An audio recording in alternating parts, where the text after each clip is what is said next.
नमस्कार. मी भाऊ तोरसेकर. तुम्ही बघत आहात प्रतिपक्ष. मित्रांनो, या विषयाचं शीर्षक ज्यांनी बघितलं ते थोडे बुचकळ्यात पडू शकतात, गोंधळू शकतात की महाराष्ट्रात उद्धव ठाकरे यांचं जे झालं तेच दिल्लीमध्ये केजरीवाल यांचं होईल अशी त्यांना भीती वाटते. म्हणजे काय? उद्धव ठाकरे यांचं महाराष्ट्रात काय झालं? उद्धव ठाकरे यांचं महाराष्ट्रात काय झालं याचं उत्तर साधं सोपं आहे. ते असं आहे की उद्धव ठाकरे हे विधानसभा निवडणुकीत सफाचाट झाले, चोपडा साफ झालेला आहे. चोपडा साफ झालेला आहे. जो पक्ष लोकांच्या सहानुभूतीने महाराष्ट्रातला सर्वात मोठा पक्ष होईल आणि उद्धव ठाकरे परत एकदा मुख्यमंत्री होतील अशा अपेक्षा बाळगल्या जात होत्या, त्या संपूर्ण धुळीस मिळाल्या.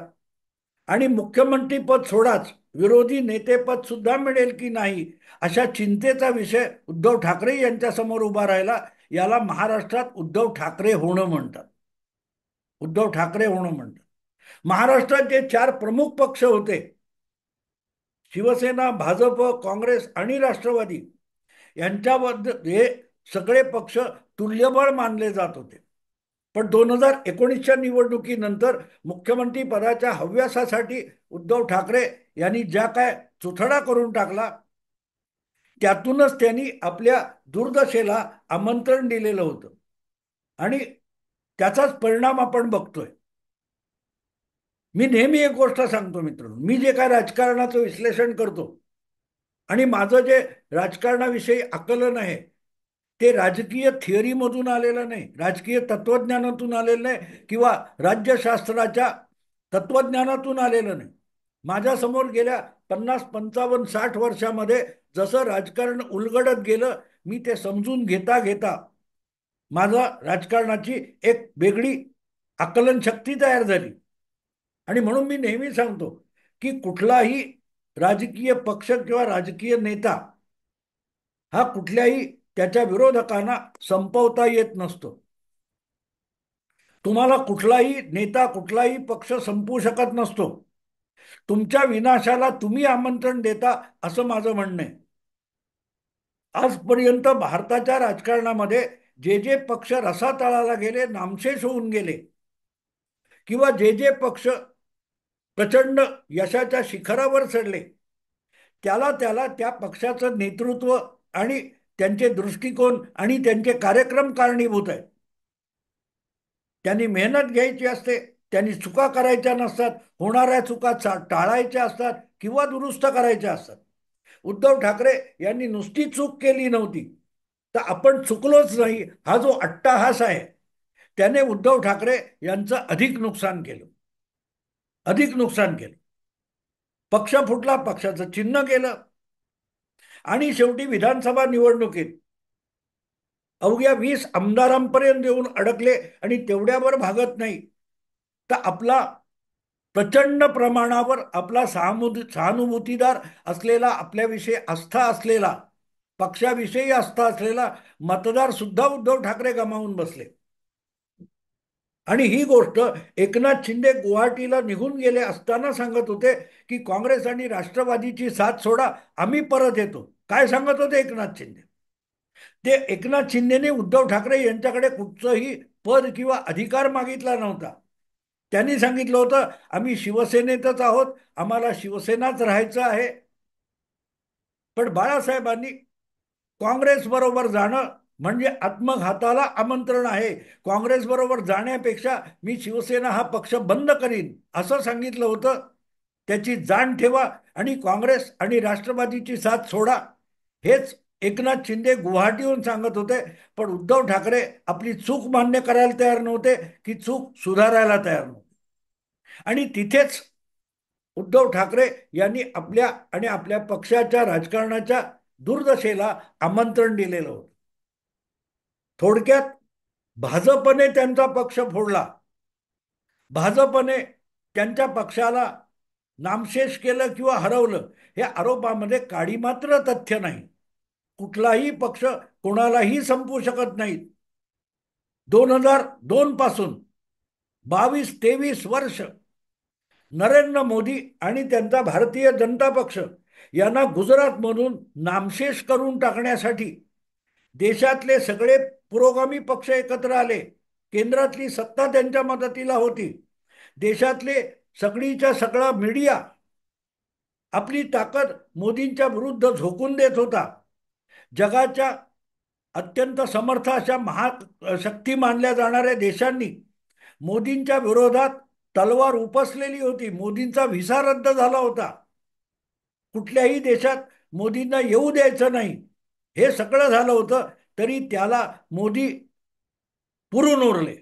पुरून उरले याचं कारण मोदींचा स्वतःवर विश्वास होता. मोदींचा स्वतःवरच विश्वास नव्हता, आपल्या भूमिकेवर विश्वास होता. आणि त्या भूमिकेशी, त्या तत्वज्ञानाशी मोदींनी कधीही तडजोड केली नाही. आणि म्हणून सगळी ताकद लावून अगदी भाजपमधले सुद्धा अनेक नेते मोदींच्या विषयी साशंक होते, उघडपणे मोदींचं समर्थन करायला पुढे येत नव्हते. तरीही मोदींनी नुसता तग धरला नाही, गुजरातमधला भाजप पक्ष टिकून आणि सत्तेवर ठेवून टिकले नाहीत. तर गुजरातमध्ये अशा प्रकारे त्यांनी आपला पराक्रम केला की देशाच्या जनतेने मोदींना देशाचा पंतप्रधान बनवलं. हा सगळ्यात मोठा पुरावा आहे की तुम्हाला दुसरी कुठचीही बाहेरची ताकद संपवू शकत नाही जितके तुम्ही स्वतःला संपवू शकता. आणि म्हणून उद्धव ठाकरे यांनी शिवसेना संपवली किंवा शिवसेनेची दुर्दशा करून टाकली हा मी आरोप करतो. त्याचा तोच पुरावा आहे की एका बाजूला मोदींनी आपल्या पक्षाला बहुमतात नेऊन बसवलं, लागोपाठ 3 निवडणुका जिंकून देशाची सत्ता मिळवून दिली. आणि उद्धव ठाकरे यांनी आपल्या पक्षाला अशा वाटेने नेलं की तो पक्षच त्यांच्या हातून निसटला. एकनाथ शिंदेमुळे बचावला, पण उद्धव ठाकरे हे राजकारणातून जवळपास संपले. आपला मतदार गमावून बसले आणि आज मुस्लिम किंवा इतर पक्षांची काँग्रेसच्या मेहरबानीशिवाय निवडणुका लढवू शकत नाही अशा दुर्दशेपर्यंत उद्धव ठाकरे येऊन पोहोचले. याला सर्वस्वी उद्धव ठाकरे जबाबदार आहे. आणि म्हणून मी शीर्षकात जे म्हटले, महाराष्ट्रात जे उद्धव ठाकरे यांचं झालं तेच केजरीवाल यांना आपल्या दिल्लीच्या विधानसभा निवडणुकीत आपल्याविषयी होईल असं वाटतंय. शिवसेना जशी मुंबई या महानगरात सुरू झाली आणि मग महाराष्ट्रभर पसरली, आम आदमी पार्टी सुद्धा दिल्लीत केलेल्या आंदोलनातून उभी राहिली, दिल्लीपुरती उभी राहिली. त्यांनी पहिली चूक केली होती 2014 मध्ये लोकसभेच्या देशव्यापी निवडणुका कोण मिळेल त्याला टिळा लावून उमेदवार केला. 400-450 उमेदवार उभे केले, पण जो फटका बसला त्यानंतर केजरीवालनी ती दुरुस्ती केली होती, ती चूक सुधारली होती. आणि म्हणून 2014च्या लोकसभा निवडणुकीनंतर केजरीवाल यांनी पहिल्यांदा सगळं काय केलं असेल तर बाकीच्या इतर राज्यात डोकावणं सुद्धा बंद केलं आणि आपली सगळी ताकद, आपली सगळी बुद्धी, आपली सगळी क्षमता ही फक्त दिल्ली विधानसभेपुरती मर्यादित केली. आणि 70 मध्ये 67 इतकं प्रचंड बहुमत घेऊन केजरीवाल दुसऱ्यांदा दिल्लीचे मुख्यमंत्री झाले. ज्या काँग्रेस पक्षाची मक्तेदारी दिल्लीतली संपून केजरीवाल दिल्लीचे मुख्यमंत्री स्वबळावर झाले होते, त्यांना नको नको त्या गोष्टी सुचत गेल्या आणि गेल्या 2024च्या लोकसभा निवडणुकीत त्यांनी पहिल्यांदा काँग्रेस बरोबर दिल्लीमध्ये आघाडी केली. 2014 किंवा 2019 या लोकसभेच्या निवडणुका असोत किंवा त्यानंतर काही महिन्यांनी झालेल्या विधानसभा निवडणुका असोत, अगदी पंजाबमध्ये झालेल्या विधानसभा निवडणुका असोत जिथे आम आदमी पक्षाचा प्रभाव काही प्रमाणात होता, या दोनही ठिकाणी केजरीवाल यांनी स्वबळावर निवडणुका लढवल्या होत्या. पण 2024 मध्ये इंडी अलायन्स मोदी को हराना है या भूमिकेत केजरीवाल गेले आणि त्यांनी स्वतःच्या पायावर धोंडा पाडून घेतला. स्वतःच्या पायावर धोंडा पाडून घेतला आणि परिणाम असा झाला की आज पहिल्यांदा 10-12 वर्षामध्ये दिल्लीचा मतदार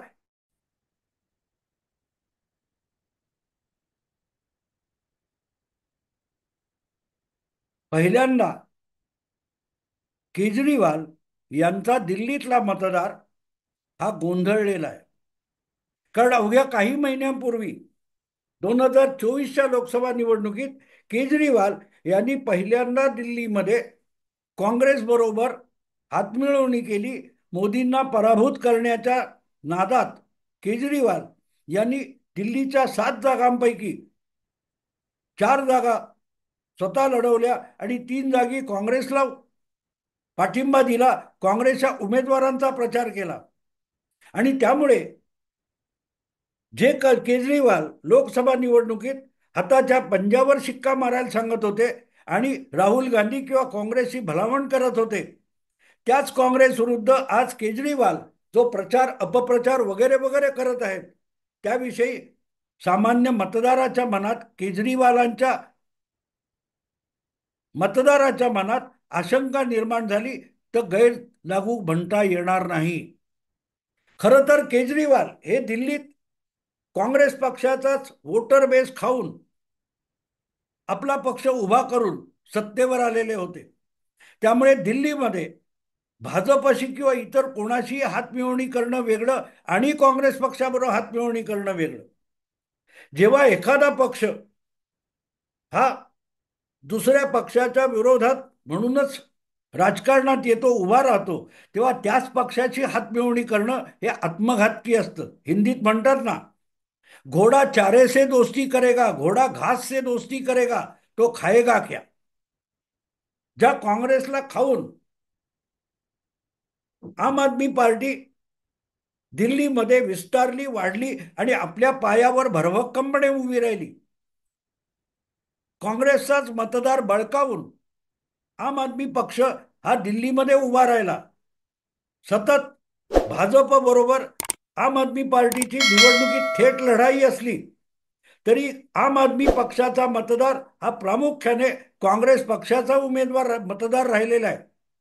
शीला दीक्षित यांच्या नेतृत्वाखाली काँग्रेसने 3दा विधानसभेची निवडणूक जिंकली. तो मतदार मोठ्या संख्येने आम आदमी पक्षाकडे गेला, पण भाजपचा कोर वोटर हा कायम 35-33% 38% भाजपबरोबर राहिलेला आहे. लोकसभेला इतर वेळेला वाढला, कमी झाला, पण 30-32% भाजपबरोबर राहिला. तसं काँग्रेसचं झालं नाही. 2014 मध्ये सुद्धा काँग्रेसला चांगली मतं लोकसभेला मिळाली, पण 15ला विधानसभेला मिळाली नाही. जी मिळाली त्याच्यापेक्षा 5 वर्षांनी काँग्रेसच्या मतामध्ये विधानसभेला आणखीन घट झाली आणि यातून एक चित्र समोर येतं की आम आदमी पार्टी विधानसभेला जी मतं मिळवते ती मोठ्या संख्येने काँग्रेसची बळकावलेली मतं असतात आणि त्याच काँग्रेस बरोबर हातमिळवणी करणं म्हणजे आपण त्यांच्याकडून हिसकावून घेतलेला जो मतदार आहे तो परत एकदा काँग्रेसला बहाल करणं. आणि ही चूक आता केजरीवाल यांना विधानसभा निवडणुकीत भेडसावते आहे. 2024च्या लोकसभा निवडणुकीत देशभर जे चित्र दिसलं की मोठ्या संख्येने काँग्रेसपासून दुरावलेला मुस्लिम आणि दलित हा जो मतदार होता तो परत एकदा काँग्रेसकडे जाताना दिसतोय. आणि म्हणून काँग्रेसला ज्या अधिक जागा मिळाल्या गेल्या लोकसभा निवडणुकीत, याचं कारण काँग्रेसकडून इतरांनी बळकावलेला जो मुस्लिम दलित वगैरे मतदार होता तो परत एकदा काँग्रेसकडे गेला. आणि जसा तो इतर राज्यात गेला, महाराष्ट्रात गेला, हरियाणात गेला, तसाच तो दिल्लीत गेला. त्याचा फटका भाजपला बसला नाही, कारण हा मतदार लोकसभेला कायम भाजपकडे राहिलेला होता आणि असेल तो काँग्रेसकडे किंवा आम आदमी पक्षाकडेच राहिलेला होता.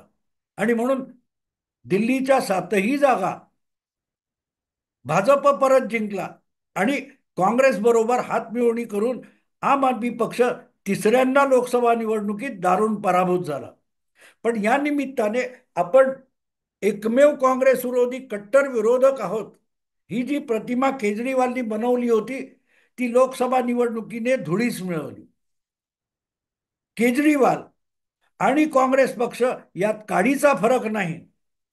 ज्या काँग्रेस पक्षाने दिल्लीची वाट लावली, दिल्लीमध्ये भ्रष्टाचार माजवला, 2G, CWG वगैरे वगैरे हा प्रचार करत केजरीवाल पक्ष बनवला, सत्तेपर्यंत पोहोचले.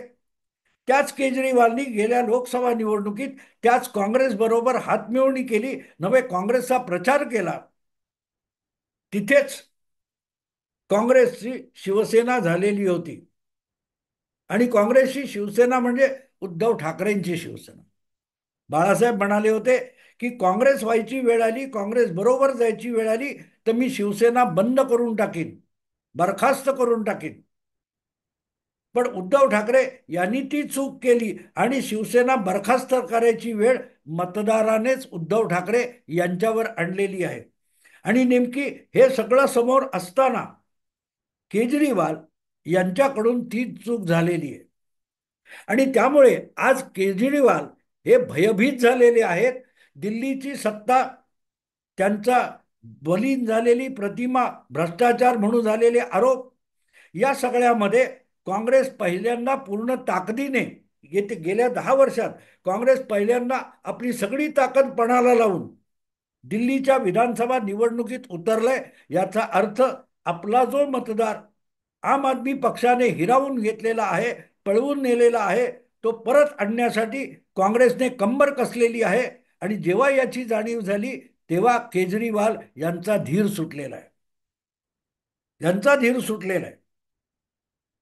नेमकी तीच गोष्ट उद्धव ठाकरे यांची आहे. उद्धव ठाकरेंना कळले की आपला बाळासाहेबांच्या काळातला जो हिंदुत्वनिष्ठ मराठी बाण्याचा मतदार आहे तो जवळजवळ 70, 80, 85% एकनाथ शिंदे यांच्याबरोबर गेलाय, भाजप बरोबर गेलाय.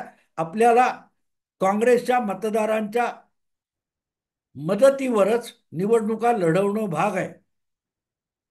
आणि म्हणून वक्फ बोर्डाचं समर्थन, मुस्लिमांचं समर्थन, हिंदुत्वावर टीका करण्यापर्यंत उद्धव ठाकरे जाऊन पोहोचले. नेमकी तीच चूक केजरीवाल यांच्याकडून झाली. आणि म्हणून येणाऱ्या विधानसभा निवडणुकीत आपली धुळधाण उडण्याची भीती केजरीवालांना सध्या भेडसावते आहे. आपण काँग्रेस बरोबर हातमिळवणी केली हे उद्धव ठाकरेंना आत्ता आत्ता कळायला लागले. आणि उद्धव ठाकरेंची जी अवस्था आहे ती बघून धूर्त केजरीवाल दिल्लीत आपल्यासमोर काय वाढवून ठेवलंय त्याच्या भीतीने गाळण उडालेली. आपल्याला सुद्धा उद्धव ठाकरे यांच्यासारखा सोपडा साफ करणारा निकाल बघावा लागणार आहे का, अशी स्वप्न केजरीवाल यांना पडायला लागली. केजरीवाल यांना पडायला लागली कारण महाराष्ट्राचे निकाल नुसते चक्रावणारे नव्हते किंवा युतीला प्रचंड बहुमत 237 वगैरे वगैरे, ही गोष्ट दुय्यम आहे, अजिबात फडतूस गोष्ट आहे. की महायुतीला किती प्रचंड बहुमत मिळालं ही छोटी गोष्ट आहे माझ्या मते. त्यापेक्षाही मोठी गोष्ट कुठची असेल तर शरद पवार आणि उद्धव ठाकरे यांचे जे उरलेले पक्ष होते ते जवळपास विधानसभा निवडणुकीत नामशेष होऊन गेले. शरद पवारांच्या पक्षाला तर अवघ्या 10 जागा मिळाल्या आणि उद्धव ठाकरे यांच्या पक्षाला महाराष्ट्रामध्ये मुंबई वगळून फक्त 10 जागा मिळाल्या. म्हणजे शरद पवार आणि उद्धव ठाकरे हे एकाच लेवलवर आहेत, मुंबई वगळली तर. मुंबईमध्ये उद्धव ठाकरेंना अजूनही निष्ठावान असलेल्या मतदाराने आणि काँग्रेसच्या मदतीमुळे मुस्लिम किंवा दलित मतं जी मिळाली त्यामुळे 10 जागा जिंकता आल्या. पण वस्तुस्थिती लक्षात घ्या की अख्ख्या महाराष्ट्राच्या 288 पैकी जेव्हा शिवसेना उभाठाला फक्त 20 जागा मिळतात त्याला सुपडा साप म्हणतात. महायुती महाविकास आघाडी म्हणून लढलेल्या 3ही पक्षांना मिळून फक्त 46 जागा मिळाल्या आणि फक्त 46 जागा याचा अर्थ 20% जागा सुद्धा महाविकास आघाडीला मिळवता आल्या नाहीत. 288 गुणिले 2 करा, मग मी काय सांगतो ते कळेल. 56-58 आमदार असते तर 20% जागा विधानसभेच्या महाविकास आघाडीला मिळाल्या असं म्हणता आलं असतं. पण तेवढ्याही मिळालेल्या नाहीत. अवघ्या 15% जागा महाविकास आघाडीला आणि उद्धव ठाकरेंना 10% सुद्धा विधानसभेत आमदार निवडून आणता आले नाही. आणि आपलं तसं झालं तर काय, ही भीती केजरीवालांना सतावते. कारण केजरीवाल पक्क ओळखून दिल्लीची सत्ता गेली तर मग त्यांच्या पक्षामध्ये प्रचंड बेदिली माजेल. निवडून आणणारा नेता जेव्हा पराभवाच्या छायेत जातो तेव्हा त्याचे अनुयायी सुद्धा त्याला लाथा मारायला लागतात. दिल्लीची निवडणूक गमावली आम आदमी पक्षाने तर पंजाबमध्ये बहुमताने सत्तेत असलेला आम आदमी पक्ष हा आपली स्वतंत्र चूल मांडेल आणि पंजाबमध्ये केजरीवालांना त्यांचाच पक्ष झुगारून देईल. केंद्रीय नेतृत्व म्हणून पंजाबचा मुख्यमंत्री भगवंत सिंग मान हा सुद्धा केजरीवालांना लाथ मारायला कमी करणार नाही. आणि हे भविष्य केजरीवाल यांना सध्या भेडसावतंय. केजरीवाल का गडबडलेत, का घाबरलेत, याचं यापेक्षा दुसरं सुटसुटीत उत्तर नाहीये. आपला उद्धव ठाकरे होऊ घातलाय अशी स्वप्न सध्या केजरीवाल यांना भेडसावत असली तर नवल नाही. मित्रांनो, आता इथेच थांबतो. आवडला विषय लाईक करा, शेअर करा आणि प्रतिपक्षाला सबस्क्राईब करा. नमस्कार.